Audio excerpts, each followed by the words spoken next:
केजरीवाल है। मिल्कीपुर धड़कने रोक लीजिए। देखिए मिल्कीपुर पर बड़ी नाक फंसी हुई है, चाहे वो अखिलेश यादव की हो और चाहे वो योगी आदित्यनाथ की हो। अयोध्या की मिल्कीपुर सीट पर कौन आगे है? मिल्कीपुर सीट के एआई सर्वे में समाजवादी ये तो बड़ा झटका है। 52% लोगों ने बीजेपी पर भरोसा जताया है, 48% लोगों ने समाजवादी पार्टी, यहाँ कांग्रेस बिल्कुल भी नहीं है। तो ये भी कोई बहुत बड़ा डिफरेंस नहीं है। रामकृपाल जी जल्दी से बताइए, सिर्फ 4% का डिफरेंस यहाँ पर दिख रहा है मिल्कीपुर। देखिए 4% का ये जो दिख रहा है, निश्चित रूप से यहाँ भी नेक टू नेक कहूंगा मैं, क्योंकि मिल्कीपुर एक ऐसा है वहां से हमेशा से समाजवादी पार्टी का एज रहा है।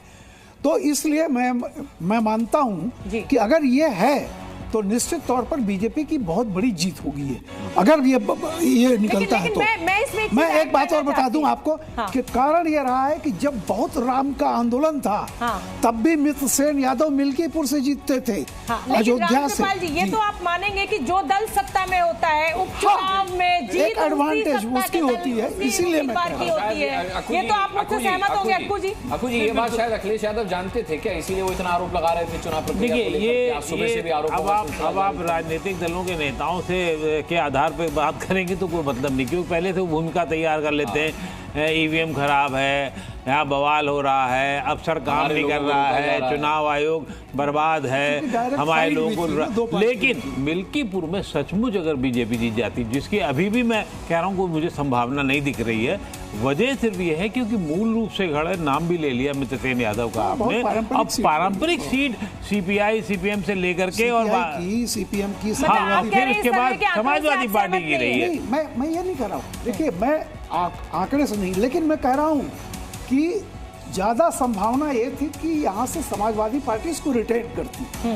कारण ये है कि ये बहुत पारंपरिक सीट रही है सीपीआई की, फिर वहां से समाजवादी पार्टी। सर मेरा पॉइंट भी तो बहुत वैलिड है और आप इसको मानेंगे कि उपचुनाव में ज्यादातर अगर हम देखें आमतौर में यही होता है रहा है कि जो सत्ता दल होता है वो बिल्कुल सही कह रही है, क्योंकि सरकार होती है, सरकार की मशीनरी होती है, लोगों की झोंकने की क्षमता होती है। 2017 में बाबा गोरखनाथ बीजेपी से यहाँ से जीते थे, गोरखपुर उपचुनाव हारे थे।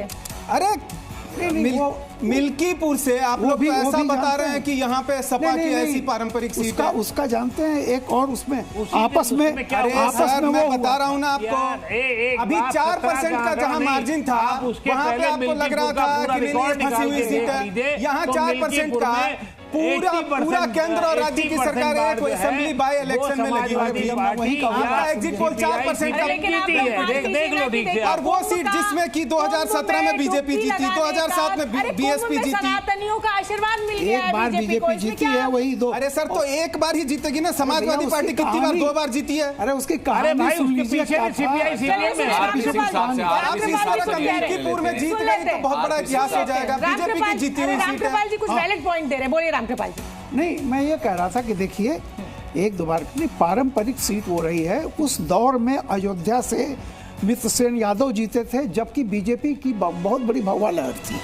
तो मैं ये कह रहा था कि अगर वहां बीजेपी जीत जाती है तो चूंकि बाई इलेक्शन में आप याद कीजिए ऑलरेडी बीजेपी बम्पर ढंग से जीती थी, समाजवादी पार्टी का सुपड़ा साफ हो गया था। और अगर ये सीट भी जीत जाती है तो आप यह समझ लीजिए कि जो योगी को था कि हटाया जाएगा, मिड टर्म में कर देंगे, तो योगी का एक तरह से ये बहुत बड़ी जीत मानी जाएगी, क्योंकि मिल्कीपुर ही ये प्रेस्टीज शो बन गया। नहीं लेकिन ये जो पीछे के उपचुनाव थे उसी से साबित हो गया था योगी बहुत आगे हैं। लेकिन इसमें हैरान करने वाली है, जिसमें बसपा जीती, उसके बाद एक बार सपा जीती, फिर भाजपा जीती, तो पारंपरिक सीट कैसे? ऐसी पारंपरिक बताया कि उसमें जीत कर क्रांति हो जाएगी। आरपी सिंह साहब का रिएक्शन। आरपी सिंह साहब देखिए, पहली बात हर बार आप योगी जी का टेस्ट लेते हैं ना किसी भी बाई इलेक्शंस को लेकर, हम किसी का टेस्ट नहीं लेते।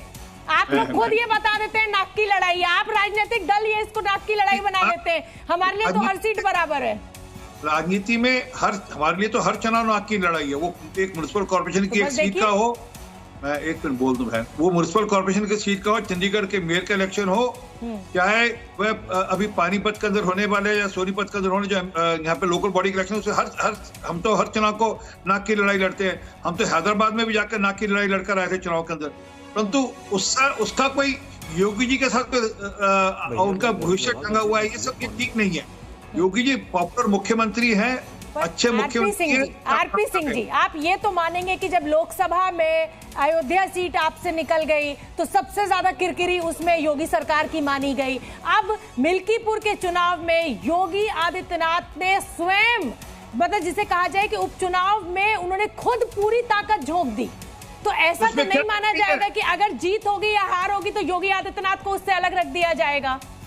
इसमें बुराई क्या है? मतलब क्यों नहीं लगाएंगे पूरी ताकत? ये तो आप ही कह रहे हैं ना, ये तो आप कह रहे हैं कि योगी आदित्यनाथ का कुछ लेना देना नहीं है। हम तो कह ही रहे हैं कि नाक की लड़ाई थी योगी आदित्यनाथ और अखिलेश यादव की। ये जो आप बार बार उसको इस बात से जोड़ देते हैं कि योगी जी मिड टर्म रहेंगे नहीं रहेंगे, ये सब बातें सबसे कुछ लेना देना।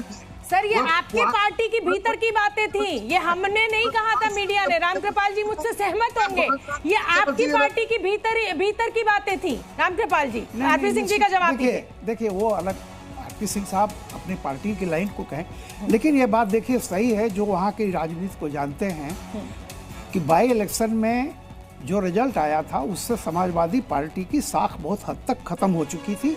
कुल मिलाकर के एक सीट ये बच गई थी जिस पर पूरी तरह से अखिलेश का भी जोर था और योगी जी का भी जोर है। उसका दूसरा कारण ये होता है कि कई लोग कंफ्यूज कर जाते हैं, ये विधानसभा की सीट है। ओवरऑल इसको लेकर के जितना ज़्यादा अवधेश प्रसाद संसद में भी पीछे से अखिलेश के बगल में आ गए, आप सोच लीजिए यही अयोध्या की सीट थी, उनको बाकायदा वो दिखाया जाने लगा, घुमाया जाने लगा, जैसा लगा। अरे इसको ऐसे भी ट्रांसलेट कीजिए ना रामकृपाल जी की, विपक्ष के लिए इससे बड़ी जीत क्या हो सकती है? हाँ। एक राम मंदिर का मुद्दा, बिल्कुल बिल्कुल, जिस पर पिछले 2 दशकों से राजनीति मैं इसीलिए कह रहा हूँ कि मंदिर की सीट को आप हार जाते हैं। अवधेश प्रसाद को जिस तरह से पूरा पोस्टर बॉय हो गए, एक तरह से वो हर जगह उनको ले जा करके एक प्रतीक बन गए कि इस आदमी ने अयोध्या में हराया है, तो निश्चित तौर पर मिल्कीपुर सीट अपने आप में एक प्रतिष्ठा का सवाल बन चुकी है और इसको दोनों ने बनाया। हारे जीते कोई भी, मैं नहीं जानता क्या है, लेकिन जैसा मैंने कहा कि अगर ये जीत जाते हैं तो निश्चित तौर पर योगी जी की बहुत बड़ी जीत होगी। अनुराग, ये बड़ी जीत आपको क्यों लग रही है? बड़ी जीत का मतलब का आधार बताइए। इसका पीछे का आधार यह है कि पूरा अपोजिशन ने अयोध्या को बना लिया लोकसभा के बाद कि जैसे 240 कुछ नहीं है, अयोध्या हार गए तो मतलब बीजेपी हार गई। सब ने, जितने बड़े नेता थे, राहुल गांधी से लेकर के सब ने अयोध्या हार गए। अयोध्या बद्रीनाथ भी हारे थे। नहीं, वो बद्रीनाथ का कोई नाम थोड़ी लेता था। नहीं, ठीक है, सारी बात इस पर आ गई थी। सनातन के सेंटिमेंट से जोड़कर देखा गया ना। वो अनुराग इसलिए भी हुआ ना क्योंकि राम मंदिर की राजनीति ने पूरे के पूरे कहे जाए दिशा और दशा बदल दी। मुझे लगता है कि बीजेपी के लिए जो लालकृष्ण आडवाणी की जो रथ यात्रा थी उसने एकदम दिशा और दशा बीजेपी की बदल दी। लेकिन उस हिसाब से अगर समाजवादी पार्टी मिल्कीपुर हारती है तो ये उतनी ही बड़ी हार भी होगी। नहीं, मैंने अयोध्या जीतने के बाद मिल्कीपुर हारना। मैं ये कह रहा हूँ कि by election already Samajwadi party हार चुकी है। 8 सीटों पर तो चुनाव हो चुका था। बिल्कुल। एक ये जो बचा हुआ था, तो अब तो मान लीजिए कल को योगी नहीं जीतते हैं तो अब भी कहेंगे कि 8 में तो हमने इतनी सीटें जीती ही थी। एक चूंकि एक मुकदमे के कारण ये बाद में चुनाव हो रहा है। अगर कल्पना करिए उसी समय हो गया होता तो जीतने के बाद भी जो होता तब भी योगी की नहीं होती। क्योंकि ये अलग से एक सीट का चुनाव हो रहा है और ये वही अयोध्या का हिस्सा है जहां जिस अयोध्या के नाम पर बीजेपी को 240 मिलने के से ज्यादा बड़ी चीज बताई गई कि हम अयोध्या में हरा चुके हैं जी। इसलिए मैं कह रहा हूं कि ये बहुत खास होगा। बिल्कुल। और आप मुकेश केजरीवाल जी पारंपरिक सीट मानने को बेशक तैयार नहीं हुए, लेकिन अयोध्या जीतने के बाद अगर समाजवादी पार्टी इस सीट पर हारती है, भले उपचुनाव का इतिहास जो भी रहा हो, तो ये फिर कितनी बड़ी हार है उसकी? जीत और हार हमेशा जो भी जीतता है उसकी जीत बड़ी है, पर उपचुनाव का एक बहुत अयोध्या समाजवादी पार्टी के खाते में जाने के बाद मिल्कीपुर चले जाना हाथ से। मिल्कीपुर का उतना बड़ा मैसेज नहीं जाएगा जितना अयोध्या सीट का, संसद की सीट का होगा। मिल्कीपुर का इसीलिए भी क्योंकि देखिए, मैंने 2-3 बातों पे ऐतराज किया। जब 4% वोट आम आदमी पार्टी के फेवर में होता है तो हमें लगता है कि नहीं ये तो फंसा हुआ है मामला, कहीं भी जा सकता है। लेकिन 4% वोट जैसे ही बीजेपी को मिलता है हमें लगता है कि वाह क्या बात हो गई, मजा आ गया। तो वो मजा नहीं उतना आना चाहिए कि एकदम थोड़ा वेट कर लेना चाहिए। और दूसरी बात कहाँ है, वही मैं कह रहा हूं, दोनों में से कोई भी आ सकता है भाई। मेरा मानना है कि उपचुनाव में जहां पे इतनी ताकतवर एक सरकार हो केंद्र और राज्य की, और एक छोटी सी उपचुनाव की सीट हो, वहां पे अगर वो जीत भी जाते हैं तो मुझे नहीं लगता कि इतनी बड़ी जीत की कोई बात है। ठीक वो है। उनके लिए सामान्य बात है। ठीक है। देखिए केजरीवाल जी,